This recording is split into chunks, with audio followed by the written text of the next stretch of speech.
یہاں پھر وہی بات آتی ہے، پرسوں ایک شخص طلاق دے کر آیا، 3 طلاقیں دے کے، اس کے پوری فیملی آئی، یہاں بیٹھے، کہہ رہے میں نے غصے میں کہہ دیا بیوی کو طلاق طلاق طلاق، تو میں نے اس کو کہا کہ ہو گئی یہ طلاق، ختم ہو گیا معاملہ، تو اس نے فوراً وہ اہل حدیث حضرات کا فتویٰ نکال کے دکھا دیا کہ بھئی یہ کوئی ہے، اور اس میں حدیث کوٹ کی بھی کہ حضرت عمر رضی اللہ تعالیٰ عنہ نے یہ قانون بنایا تھا کہ تین ہوں گی،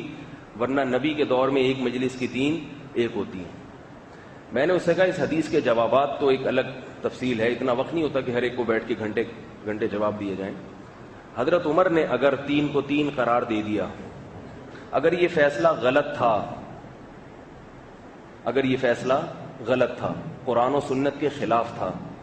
تو صحابہ میں سے کوئی صحابی بھی کھڑے کیوں نہیں ہوئے اس فیصلے کے خلاف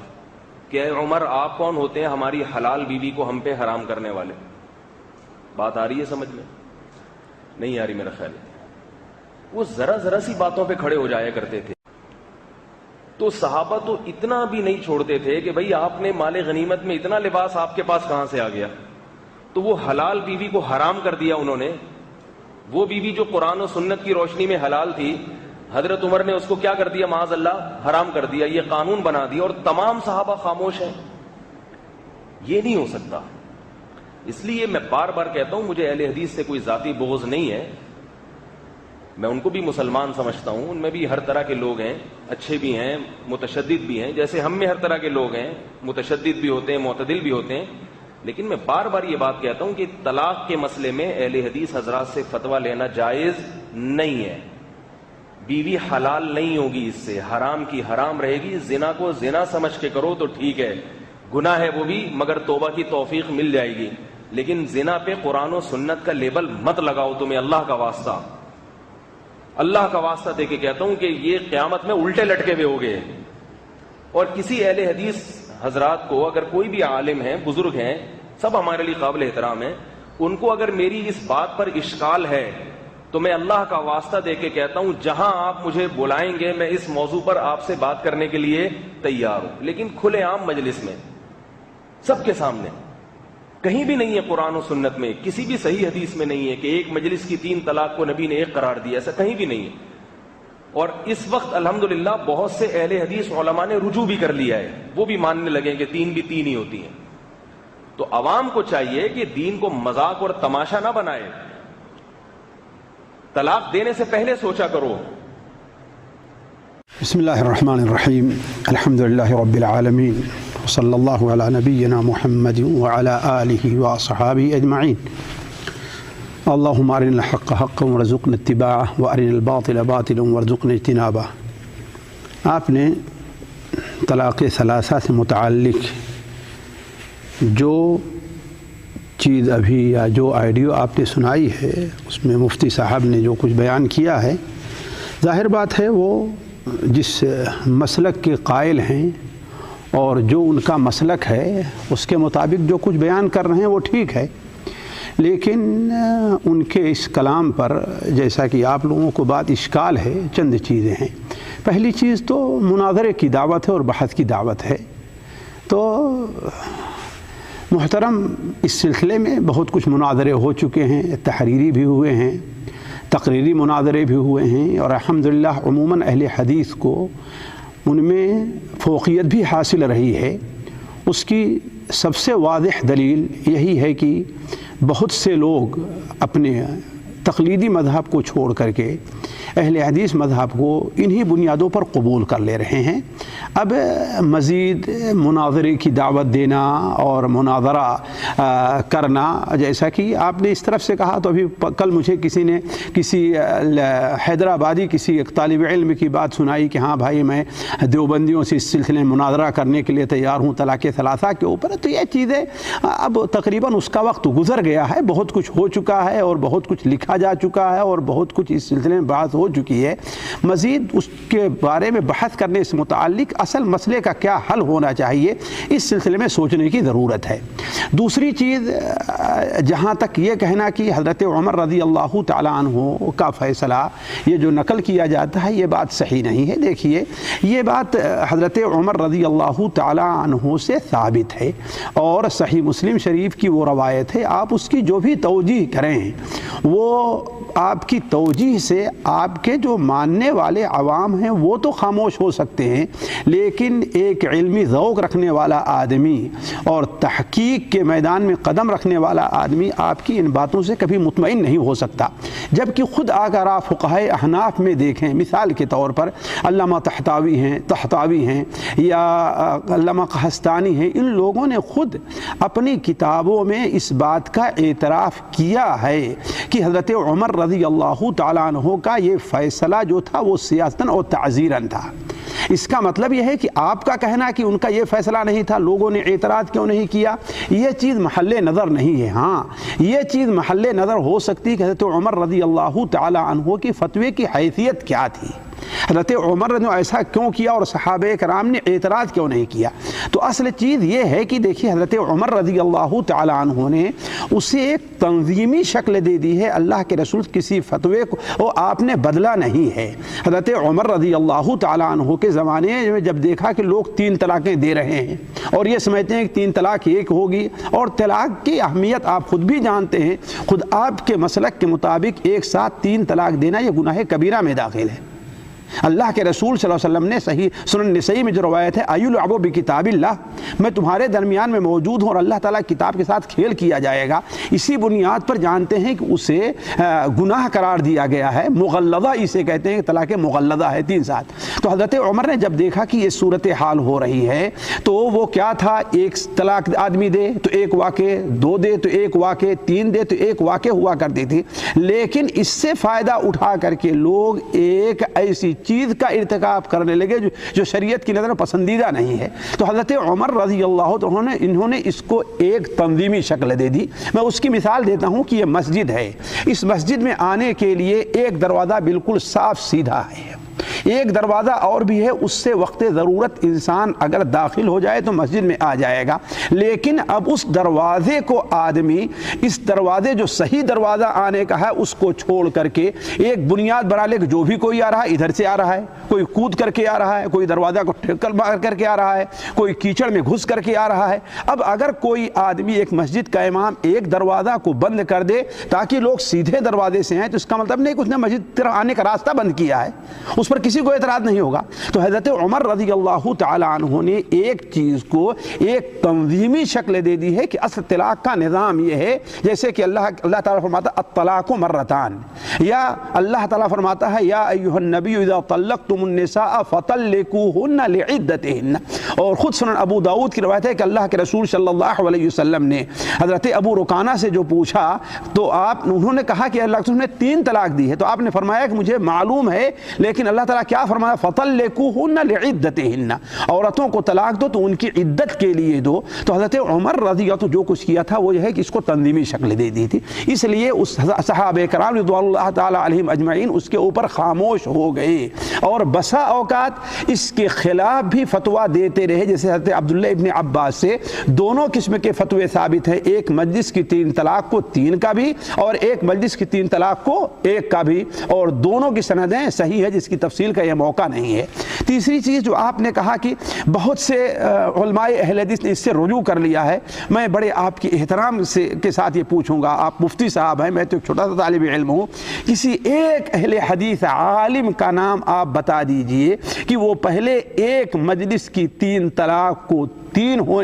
ہونے کا حکم دیتا تھا اور بعد میں رجوع کر کے اس نے 3 ہونے کا حکم دیا۔ آخر وہ کون سا اہل حدیث عالم ہے؟ میری معلومات میں بھی اضافہ ہوگا۔ اور اگر آپ حافظ زبیر علی زئی رحمہ اللہ کے بارے میں کہتے ہیں تو حافظ زبیر علی زئی نے کب کہا ہے کہ ہاں بھائی ایک مجلس کی 3 طلاقیں جو ہیں وہ 1 ہوا کرتی تھی اور پھر بعد میں رجوع کر لیا؟ اگر ان کا یہ مسلک رہا ہے، جیسا کہ بعض لوگ نقل کرتے ہیں، ہم نے نہیں سنا ان کی زبان سے، اگر نقل کرتے ہیں ان کا یہ مسلک رہا ہے، تو چونکہ وہ پہلے حنفی تھے اور حنفیت سے وہ اہل حدیث ہوئے ہیں، حنفی اپنے مسلک کو چھوڑ کر کے، تو ٹھیک ہے ان کے اندر یہ چیز باقی تھی یا اس کو انہوں نے مصلحت سمجھا۔ اسی طریقے سے ہمارے بعض بھائی جو کہتے ہیں کہ اس کے اوپر اجماع ہے، یہ بات قطعاً مناسب نہیں ہے۔ خیر، میں اس طرف نہیں جانا چاہتا، لیکن آپ کا یہ کہنا کہ ہاں بھائی اہل حدیثوں سے فتویٰ لینا جائز نہیں ہے، دیکھیے میں آپ کے ساتھ اس حد تک ہوں کہ صرف اس مسئلے پر عمل کرنے کے لیے خواہش نفس کی پیروی میں انسان بہانہ بنا لے اہل صفت والے، میرے نزدیک بھی یہ چیز محل نظر ہے۔ لیکن اگر جہاں پر شدید ضرورت ہو، شدید ضرورت ہو، جس کی مختلف صورتیں ہو سکتی ہیں، وہاں اگر اہل حدیثوں کے مسلک پر کوئی آدمی عمل کر لیتا ہے تو یہ ایسی چیز ہے جس کے قائل اہل حدیث نہیں ہے بلکہ آپ کے علماء احناف بھی ہیں، جن میں سے وقتی طور پر مجھے 2 حنفی مفتیوں کا نام یاد ہے، مفتی کفایت اللہ دہلوی رحمہ اللہ ان کا، اسی طریقے سے مولانا عبدالحی لکھنوی رحمہ اللہ نے تو صراحت کے ساتھ اپنے فتوے میں، اور ان کے فتوے میں ہم نے اپنی آنکھوں سے مکتبہ محمودیہ میں جا کر کے آج سے 30 سال پہلے ہم نے خود دیکھا، ان کے فتوے کے اندر کتاب میں یہ چیز موجود ہے۔ انہوں نے کہا جس کا مفہوم یہ ہے کہ ایک ساتھ 3 طلاق اگر دی گئی تو یہ علماء احناف کے نزدیک 3 واقع ہوگی اور بغیر حلالہ کے عورت اپنے پہلے شوہر کے لیے جائز نہیں ہوگی، لیکن جہاں پر اس مسلک پر عمل کرنے میں مفاسد عامہ ہو، بہت مفاسد ہو، بہت بڑی خرابی لازم آتی ہو، تو اگر کوئی آدمی ان علماء کے فتوے پر عمل کر لے جو ایک مجلس کی 3 طلاق کو 1 ہونے کا حکم دیتے ہیں، تو اس میں کوئی حرج کی بات نہیں ہے۔ اسی طریقے سے میں آپ سے گزارش کروں گا، اور میں جانتا ہوں آپ نے اس کو پڑھا ہوگا لیکن ذرا دوبارہ غور سے پڑھیں، مولانا محفوظ الرحمان صاحب قاسمی رحمہ اللہ، مولانا محفوظ الرحمان صاحب قاسمی جو مدرس تھے بیت العلوم مالے گاؤں میں، انہوں نے ایک لمبا مقالہ اور بڑا علمی مقالہ لکھا ہے۔ اس کانفرنس سیمینار کے موقع پر جتنا بہترین مقالہ ان کا ہے کسی اور کا نہیں ہے۔ انہوں نے اس مقالے میں کئی حیثیت سے گفتگو کی ہے، اور اس حیثیت سے بھی گفتگو کی ہے کہ اس وقت جو ہمارے لوگوں کی صورتحال ہے کہ دین کے بارے میں بالکل لا یعنی ہے۔ آپ لوگوں کو طلاق دینے کا طریقہ کیا ہو اسے عام نہیں کرتے۔ ہم نہیں کہتے کہ ایک مجلس کی 3 طلاق کو 3 دینا جائز ہے، لیکن لوگوں میں ایک وعی عام کرنی چاہیے کہ طلاق دینے کا صحیح طریقہ کیا ہے۔ کتنے لوگوں سے ہم نے پوچھا اور یہ جانتے ہیں، بلکہ مناقشہ کیا ہم سے، کیا مطلب ایک بار طلاق دینے سے طلاق واقع ہو جائے گی؟ گویا ان کے نزدیک اصل چیز کیا ہے، جب تک 3 طلاق نہ دے طلاق واقع ہوگی ہی نہیں۔ تو جہاں ایسا لوگوں کا علمی معیار ہو اور دین کی ثقافت کے بارے میں یہ ہو، ایسے موقع پر اگر یہ چیز عمل کر لیا جائے اس کے اوپر، جیسا کہ میں سمجھتا ہوں کہ حق مسئلہ یہی ہے۔ اسی لیے بہت سے علماء جب اپنی کتابوں میں گفتگو کرتے ہیں، دور نہ جائیے، مجھے آج کل میں تفسیر رازی میں دیکھ رہا تھا، امام رازی شافعی رہے ہیں، انہوں نے اپنی تفسیر میں لکھا اور کہا کہ یہ دونوں مسئلہ ہے، ایک مسئلہ یہ ہے کہ ایک مجلس 3 طلاق تینوں واقع ہو جائے گی، ایک یہ ہے کہ انہوں نے کہا کہ بہت سے علماء، کثیر من علماء کا نام لیا ہے کہ ایک ہی ہو جائے گی، وہو اقیس، کیا کہا؟ وہ زیادہ قیاس کے، عقل کے زیادہ قریب ہے، وہ حق کے زیادہ قریب ہے۔ اسی طریقے سے ابن رشد مالکی رحمہ اللہ، انہوں نے بھی اپنی کتاب بدایت المجتہد میں اسے قوی قرار دیا ہے دلائل کے لحاظ سے کہ ایک مجلس کی 3 دی گئی، 1 سے زائد طلاق کا ایک ہی حکم ہونا چاہیے۔ تو علی کل حال یہ مسئلہ ہم مانتے ہیں کہ اختلافی ہے، علماء کا شدید اختلاف ہے، ابھی اس سلسلے میں گفتگو نہیں کرتے، لیکن یہ دیکھنا ہے کہ آخر لوگوں کی مصلحت کیا ہے، کس چیز میں لوگوں کے لیے آسانی ہے۔ الدین و یسر، دین کیا ہے؟ آسان ہے، لیکن شریعت کے حدود میں ہونا چاہیے۔ اور مشکل یہ ہے کہ یہ علماء حضرات ویسے عام لوگوں کو فتویٰ دیں گے کہ حلالہ کراؤ، کہیں گے حلالہ شرعیہ، لیکن جو کرواتے ہیں وہ حلالہ بدعیہ ہے، جو خود صرف امام ابو حنیفہ رحمہ اللہ کے نزدیک یہ چیز اس سے بیوی حلال ہوگی، حتیٰ کہ صاحبین کے نزدیک بھی اس سے بیوی حلال نہیں ہوگی، لیکن حلالہ کیا کراتے ہیں؟ حلالہ بدعیہ کراتے ہیں، حلالہ شرعیہ نہیں کراتے۔ اور میں جانتا ہوں، نام کے ساتھ پہچانتا ہوں کتنے فارغ دیوبند قاسمی حضرات کو، 2 کا نام میں اچھی طریقے سے جانتا ہوں کہ انہوں نے غصے میں آ کر اپنی بیوی کو 3 طلاق تو دیا، لیکن جب مسئلہ کس کا؟ حلالہ کا آیا تو آئے ہمارے بھائی کے پاس، مسئلہ حل کیا، اور بغیر حلالہ کے چلو بھائی علماء اہل حدیث کا مسئلہ ہے، اب حلالہ اپنی بیوی کو کیسے کرائیں؟ لہذا انہوں نے ایک مجلس کی 3 طلاق کو 1 مان کر کے اپنی بیوی سے رجوع کر دیا۔ ایسے ہر علاقے میں میں تو اپنے ہاں 2 آدمی کی بات جانتا ہوں نا، 2 آدمی کو، دونوں فارغ دیوبند ہیں، اور ایک علاقے کے بڑے مشہور جو مشہور عالم مانے جاتے ہیں فارغین دیوبند، ان میں ایک وہ بھی ہیں۔ تو جب اپنا مسئلہ آتا ہے، اپنی بیوی، اپنے بیٹے، اپنی بیٹی کا مسئلہ آتا ہے، تو اس کے چپکے سے اہل حدیث کے مسئلے کے اوپر عمل کر لیا کرتے ہیں۔ تو میرے کہنے کا مطلب یہ ہے کہ اصل چیز اس وقت لوگوں کا دینی معیار بہت گھٹا ہوا ہے، اس معیار پر آ کر کے آپ سوچئے۔ اور اگر جیسا کہ مولانا محفوظ الرحمان صاحب قاسمی رحمہ اللہ نے لکھا کہ آیا ہمارے مذہب میں اس کی گنجائش ہے کہ نہیں ہے، اور بہت سے علماء کے اقوال لے آ کر کے پیش کیا کہ ہمارے مذہب میں اس کی گنجائش ہے کہ وقت ضرورت اس مسئلے کو، اس کسی بھی مسئلے میں ایک امام کے مسئلے کو چھوڑ کر دوسرے عالم یا دوسرے امام کے مسئلے کے اوپر عمل کر لیا جاتا ہے۔ واللہ عالم، وصلی اللہ علی نبینا محمد۔ میں نے ابھی ان بزرگ کا بیان سنا ہے، اہل حدیث عالم کا، جو یقیناً مجھ سے علم اور مرتبے میں بڑے ہیں، میرے لیے قابل احترام ہیں، جو آپ نے میرے پاس ابھی کلپ بھیجا ہے، جنہوں نے میری باتوں کا جواب دیا ہے۔ تو ایک بات ہے، مقصد کوئی مناظرے بازی یا کسی بزرگ سے بحث نہیں ہے، یہ مجھ سے عمر میں بھی زیادہ ہیں، یقیناً تقوی اور علم میں بھی زیادہ ہوں گے۔ جیسے گزارش یہ ہے کہ حضرت نے میری جو بات تھی اس کا میں یہ سمجھتا ہوں کہ کوئی معقول جواب نہیں دیا۔ حضرت نے حوالے دیے ہیں کہ علامہ عبدالحی لکھنوی نے بھی لکھا ہے، مفتی کفایت اللہ نے بھی لکھا ہے۔ تو میں یہ کہتا ہوں کہ جن احناف نے یہ لکھا ہے، حنفیہ کے جن بڑے بڑے بعض علماء نے یہ لکھا ہے کہ یہ مسئلہ اختلافی ہے اور بوقت ضرورت دوسرے مذہب پہ عمل کی گنجائش ہے، تو حقیقت یہ ہے کہ ان کو اس مسئلے پہ پوری تحقیق نہیں تھی۔ مثال کے طور پر مفتی کفایت اللہ صاحب نے لکھا ہے کہ اس مسئلے میں اسلاف کا اختلاف رہا ہے، لہذا اگر کوئی اہل حدیث کو فالو کرتا ہے تو یعنی اس بارے میں اہل حدیث کا مذہب باطل نہیں ہے، 100% اسلاف میں بعض حضرات کا مذہب رہا ہے۔ لیکن جب ہم نے اسلاف کے بارے میں وہ روایتیں دیکھی ہیں جن اسلاف کی طرف منسوب ہے، تو وہ روایتوں میں کہیں بھی نہیں ملتا کہ تین کو کسی نے ایک مجلس کی تین کو ایک کہا ہو۔ تو اس کا مطلب واضح ہے کہ جب کسی حدیث کی کتاب میں کوئی تذکرہ ہی نہیں ہے، تو مفتی کفایت اللہ صاحب یا علامہ عبدالحی لکھنوی صاحب سے بھی یا مولانا محفوظ الرحمان صاحب سے بھی اس مسئلے میں غلطی ہوئی ہے، جیسے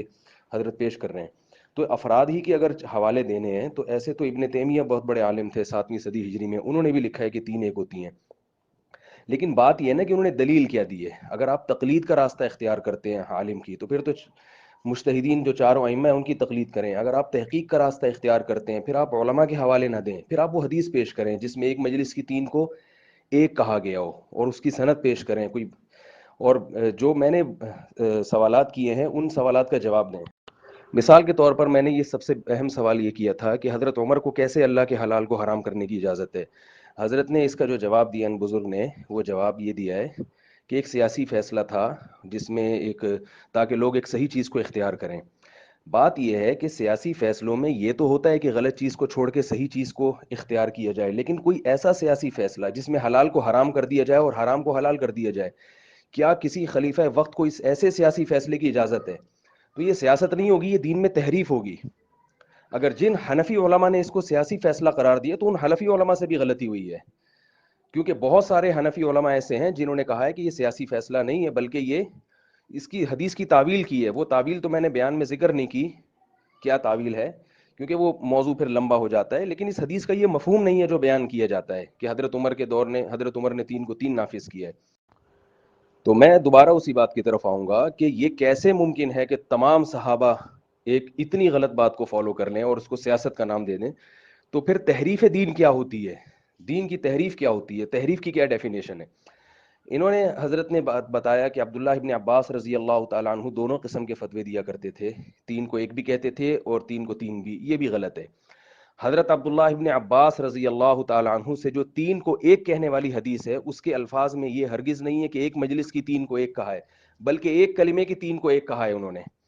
اور تمام محدثین نے اس پہ باب باندھا ہے کہ بکر کی باقرہ کی طلاق یعنی رخصتی سے پہلے جو طلاق ہوگی، اگر کسی نے تین کلمات سے طلاق دی ہے، طلاق طلاق طلاق، تو وہ بالاتفاق ایک ہے،